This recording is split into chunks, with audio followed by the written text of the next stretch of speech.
Oh my God. That's the saddest I think I've been all day. I can't Oh believe you just. no, now I just ruined the whole interview with this. Well, and on that note, let's wrap up this interview. Ah!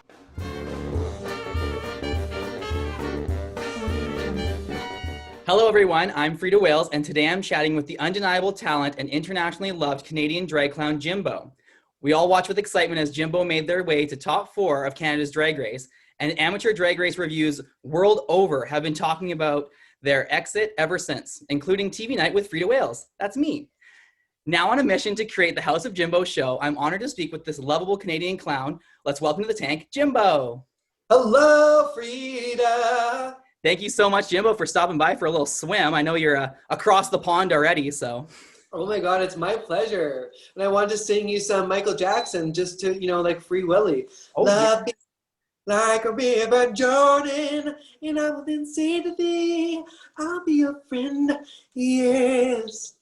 That's my little song for I feel like I you. need to jump over the computer now.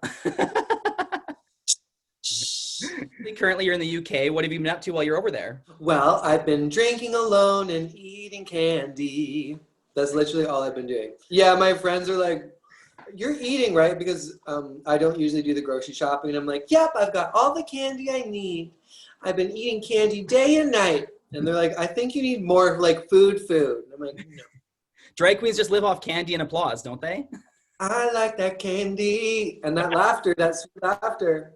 So Jackie Beat, now that you've seen my interview with Jackie Beat, did you notice that she wrote for Joan Rivers? I did. That is iconic. I need to call her up and say, hey, girl, help a sister out.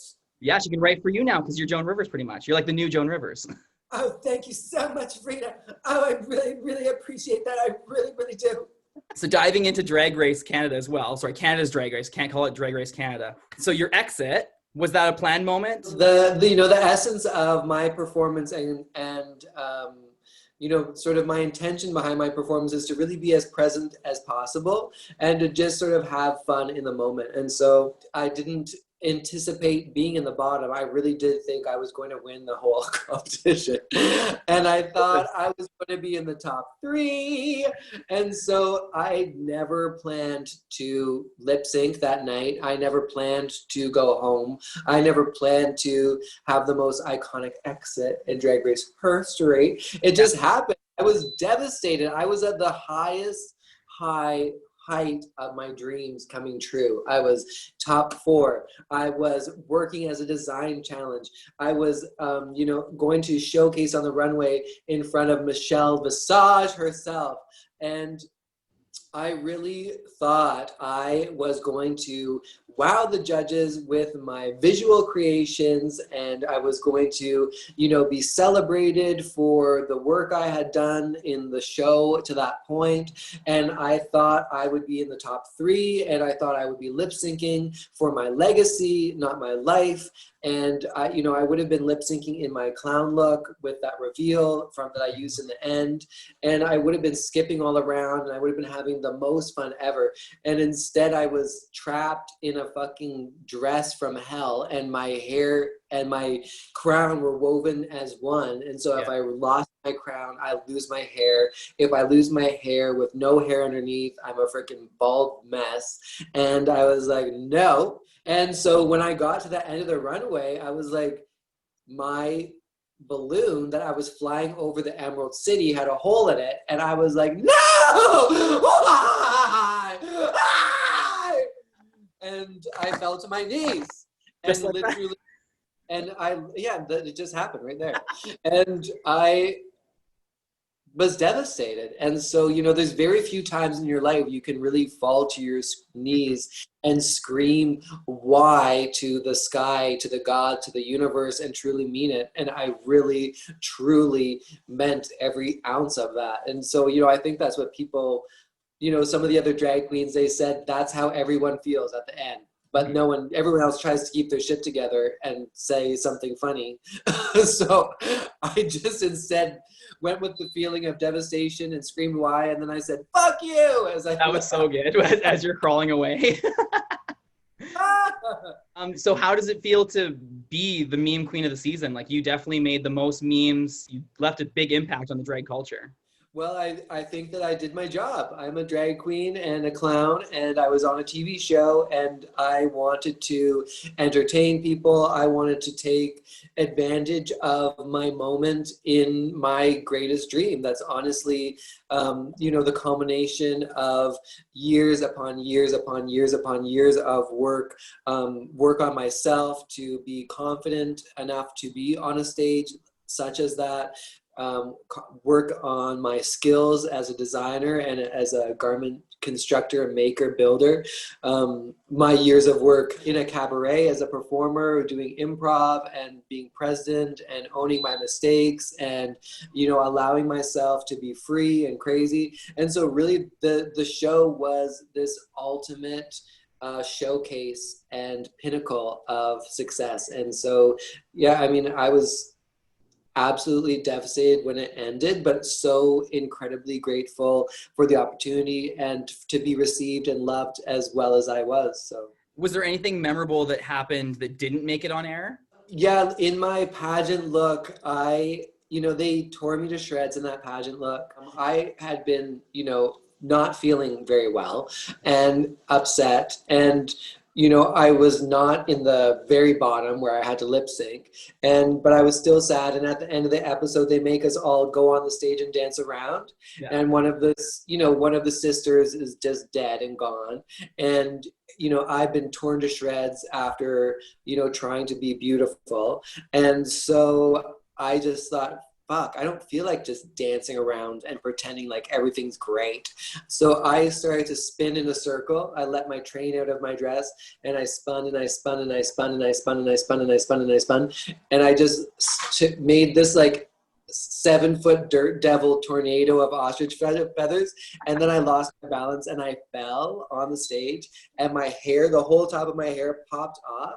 And underneath all those curls was a little ponytail, the smallest little ponytail. And then all the girls had to carry me off the stage. And they said it was difficult, but they managed to edit it all out. Is there anyone that you feel, or anything that you feel was an unfair edit to anyone? Unfair, no, but Jeffrey Bowyer Chapman, certainly his time on the show was definitely broader than what was shown. He is a very, he is a loving, intuitive, sensitive, spiritual lover of drag. And he really did not intend to come across quite so harshly. And, he really did want to lift us. And he really did go there with the intention of, I want to be a beautiful part of the Drag Race family. He's already a part of the Drag Race family, as a judge on the American show. And so he really wanted to, keep his legacy alive and to be seen as this this lover of drag and an iconic judge. And so, the context of the show, him being a judge and him being so attractive and him also being a bitch, it all combined together to make this little demon that the people were not having.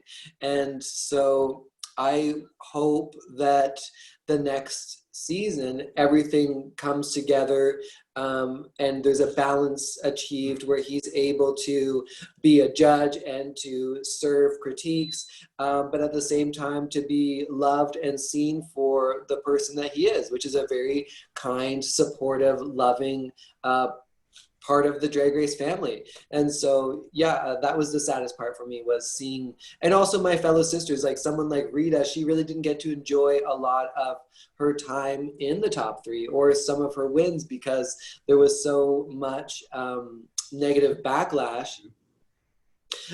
So, that's really hard when people are on the world stage and they're, in the middle of their dream and they're wanting to be celebrated. They're wanting to be, they're wanting to receive love, because that's what all this takes is, as you know, as a performer and a drag queen, it takes a whole lot of love and a whole lot of courage to get out there and say, this is what I feel and this is what I think. And, when someone does that and then they are, abused or belittled or bullied into silence, that is a loss for all of us as a community. It's a huge loss and sad. I think that there's a model about reality TV, which is, and especially drag is, we've been taught to consume drag through the lens of judgment and through the lens of, it's either it's a toot or a boot, or it's a good or it's a bad. And so it's very polarizing. And at the root of it, you have a human being, which is just living their truth in the best case scenario. You have someone just authentically being themselves. And so I think it's up to the framework of the show to shift the way we digest drag and to find other ways to critique and to improve on our drag. Like, that's the essence of it. You're supposed to go there, showcase your art, showcase your love, be a performer, entertain the world, and receive the feedback that you need to become the best version of yourself. And so I feel like there's got to be other ways to achieve that beyond that, involve a little bit less negativity and evoke less negativity from the fans. Kind of jumping back to Jeffrey Bowyer Chapman, how did it feel watching him at home compared to in person? Did you think in person he was going to get such hard critiques? No, at the time, when you're there on the show, you're really thinking about yourself and your survival and what you need to do. I wasn't thinking I'm on a show and the judges are on the show with me and we're going to show this to people and they're going to think X, Y, and Z. I was really just, I need to survive this moment. And so I didn't really think, and I don't think the judges really thought that far ahead, that the audience is actually the ultimate judge above all of us. After I went through the process and I was eliminated and I went home and I was, very sad, trying to reflect. You can't really talk about it with anyone. You can't talk to your friends about it. You can't talk to your family about it.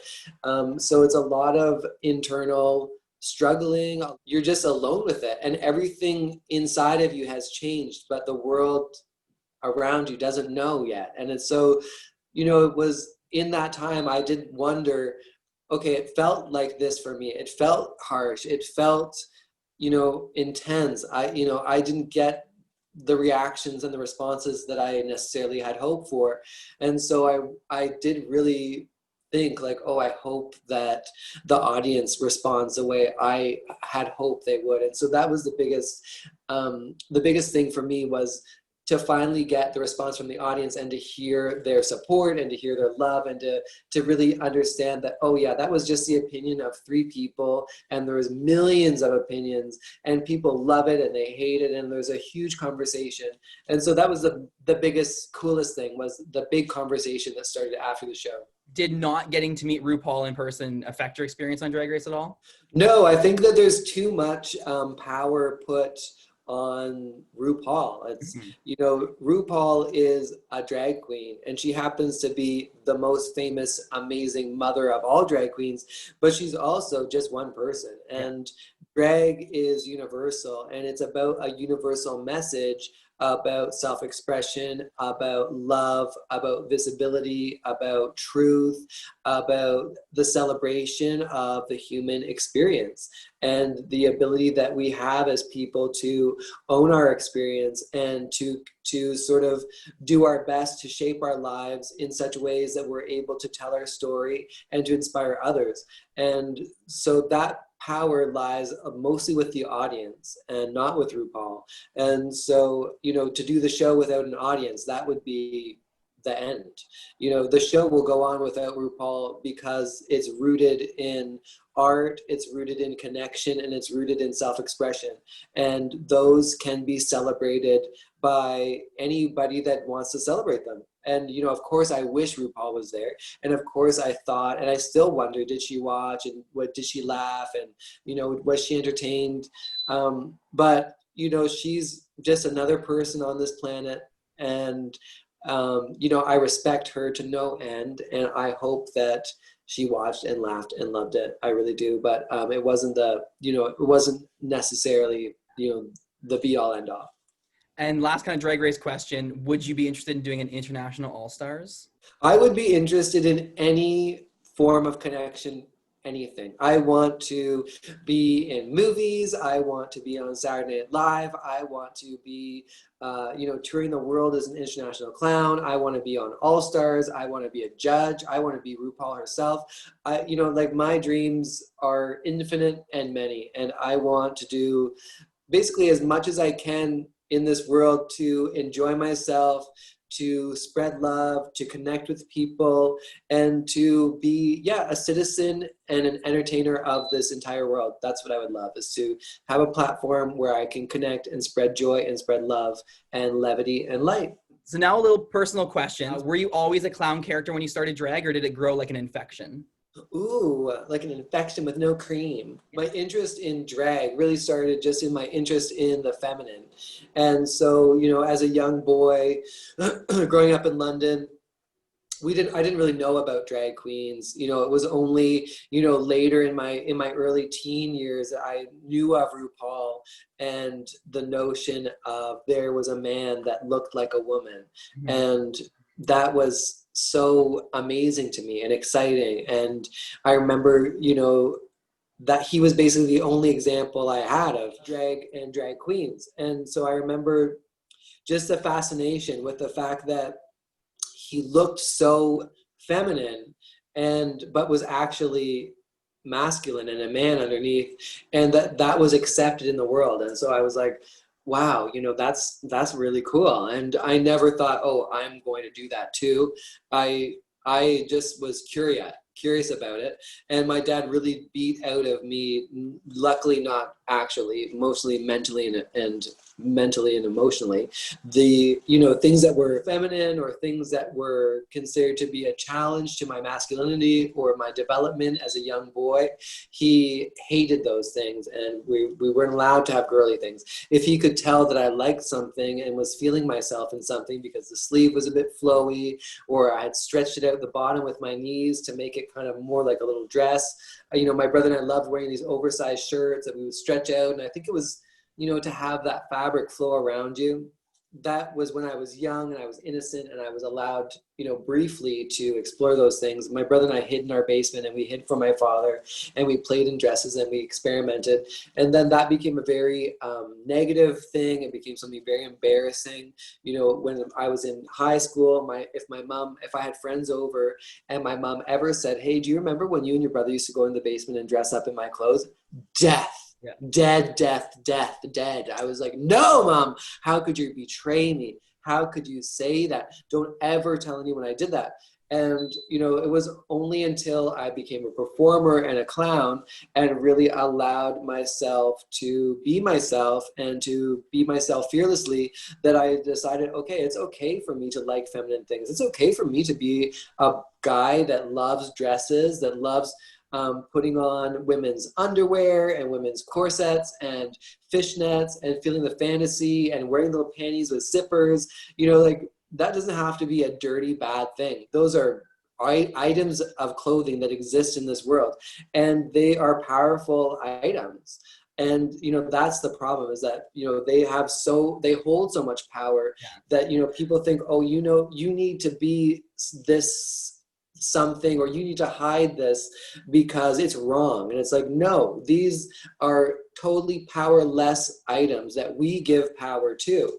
And I am going to take the shame out of it, and I'm going to put instead love and joy, and own the fact that I love having a corset on, that I love having little panties on, that I love having my titties out, that I love being a big giant slut, that I don't care about looking crazy. I want to be a big giant crazy slut, and I want anyone else to join in. And if you don't want to be a slut, you want to be the biggest prude on earth, and you want to, be so shy and reserved, good, get it, do it. Everyone has their own story, and I just want everyone to let everyone have their own story, and to honor everyone's story, and to say, yes, that may not be my story, but that's your story, and it's a beautiful story, and I want to hear it. How impactful was it having such a supportive mother in creating the Jimbo and the House of Jimbo as well? Your world starts with that person that loves you and that feeds you, and then slowly your world expands, and you go to school, and that's all of a sudden your universe, and what everyone says to you there is everything. slowly your world expands and expands and expands, and you start hearing more things and exposing yourself to more things. And so, it starts at that root with your caregiver, which was my mother. And she taught me to believe in myself. She taught me to love myself. She taught me to celebrate my successes. She taught me to celebrate my failures. She taught me that this world is about beauty. She taught me that we are all connected. She taught me universal truths like, there is no end of love to give. Love yourself, love each other, give love freely. And she taught me to have the best time and others will join you. And, those lessons are so important in order to develop a whole healthy self. And so I was so fortunate that at a young age and all through my self-doubt and my questioning and my father's mental abuse and my, not fitting in at school and being misunderstood, in my messaging and being misunderstood in my art. And the whole time my mom has said, believe in yourself, be true to yourself, follow your own path. People are going to try and stop you. And if I had been stopped every time someone tried to stop me, I would never have done anything. And my mom told me that. And she said, you are different and that is beautiful. And people are going to try and stop you and do not let them. And so that's what I've done. I've persevered, and my mom has been my number one fan and my biggest cheerleader and a source of wisdom, strength, beauty. And she is just my everything. I love her. Scrolling through your Instagram, I've seen you've done costume designs for a number of musicals. Have you ever gotten to take them on stage and be in the musical yourself? I started from behind the scenes. I basically, as I said, my dad really was very controlling. And so he said to me, you will not go to school for anything other than science and math and biology. I will not pay for anything of this arty, farty, faggoty bullshit. There's no English, there's no literature, there's no acting, there's none of that. I basically had to move out west and escape his bullshit and believe in myself. And I was too shy to be on stage myself, but I loved storytelling and creating. And so I got into theater and performance by being backstage and by creating the world in which the performers could perform. And so I spent most of my career up until just now supporting everybody else, making everybody else's costumes, making everybody else's shows, making everybody else's plays. And through that process, I was able to develop my own sense of style. And the Barbie Girl video I put out before Drag Race was the first time I had made, executed, and performed in my own vision. And that was incredible and amazing to finally be, my brother-in-law pointed out to me, he was like, after all the work and all the costumes and all the shows and all the hours, this is the first time you've ever done it for yourself. And I was like, wow, like that is wild, wild, wild, wild.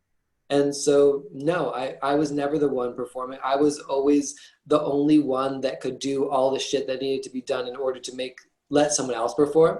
No one else can make all the costumes. No one else can make the whole set. No one else can do it on these shitty little budgets. And so I really had my part, which was to create something out of nothing and to do it with passion and love and the intention that I wanted to lift people's expectations of community theater and of what was possible with so little. And so, yeah, I was behind the scenes until now. I am in front of the camera. Now you're the star. Now I'm the star. Getting into that, can you tell us a little more about the House of Jimbo? What exactly is it? It's a place, a collective, a TV show. What else is it? The House of Jimbo refers to my studio in Chinatown in Victoria. I live in an old gambling den that's this sort of like sprawling, beautiful, creative space that I've developed over 13 years of collecting artifacts from the area. I have a beautiful museum inside of my house with local artifacts that come from the Chinese community there, which is an amazing, just source of history and beauty. And then within that, it's also all of my costumes and bits of shows that I've created and sets that I've created. I bring them home after the show and I arrange them in my house. And then I also create a space, as an alternative performer and a drag queen that wasn't really generally accepted into my community as a bar performer, I was seen as this sort of like weirdo theater queen that I was not invited to be in the typical drag shows. The drag queens in the scene never asked me to perform with them. The only time I performed in drag was in a talent show called the Berrydale Showdown. So it was the Showdown. And so I would perform in this Showdown. And so the drag community loved what I did. That was when they saw me, because they were performing alongside of me, but they still didn't really know where I fit in. And so I created a space in my own home where I have a stage, and I perform for my friends and anyone that wants to come in my home. And so out of that, it's sort of the next step is I have the stage, I have the space, it's filled with incredible things. Now I want to create a review show where we do like a Pee Wee Herman style variety show, which is reminiscent of the hilarious House of Frightenstein and many other sort of classic kids shows that sort of made who I am, like Elvira, like the hilarious House of Frightenstein. There's all these beautiful classic shows that helped create my childhood, and I really want to do that for others. And so we've taken over the space beside my studio. We're going to double the studio, and we're going to create a sound stage and a venue to create performances and have a live performance element, and then to tape these shows and create the House of Jimbo drag and clown variety show. This one's a really important question, probably the most important question of the whole series. What does the House of Jimbo smell like? Oh, the House of Jimbo smells like incense because I live in Chinatown. There is this really beautiful smell of like ancient history, of incense, and of like kind of dust. And it's built in the late 1800s, and it's home from forever. Since the 70s, there's been this incense rack on the other side of my stairwell. Yeah. On the wall, there's a store on the base level where you kind of walk up the stairs. So anyways, it's infused my stairwell with this certain smell that is just so nostalgic and beautiful and very unique to Chinatown. And it's a really cool, weird smell. Are there any other plans for the next year for Jimbo? Besides like the House of Jimbo and all your trips? Oh yes, like I'm on tour right now. I'm self-isolating in Manchester, and then I'm touring around Manchester. I am talking with World of Wonder about creating some sort of show for their online network, which would be absolutely incredible. I'm fundraising through my Kickstarter for the House of Jimbo, making my own show in my home, which will have a live component as well. So I'll be able to invite small audiences in.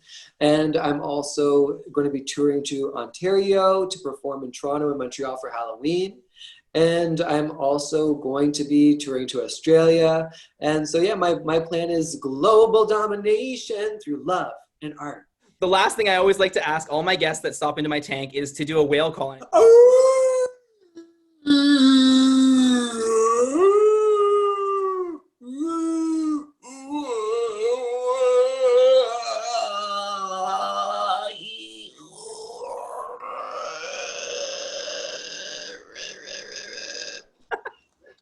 I will make sure to use that all in my audition for Drag Race Canada Season 2. Thank you so much, Jimbo. It's been a pleasure having you in our tank, and I can't wait to see what the House of Jimbo does next. Thank you so much. And if you want to see more House of Jimbo, you can find my Kickstarter, House of Jimbo, in my link on my Instagram, Jimbo the Drag Clown. And we'll have links to all of your social medias and your Kickstarter in our description as well. Thanks so much, Jimbo. Thank you, Freida Wales. You're such a sweetheart. Thank you for the love and the support.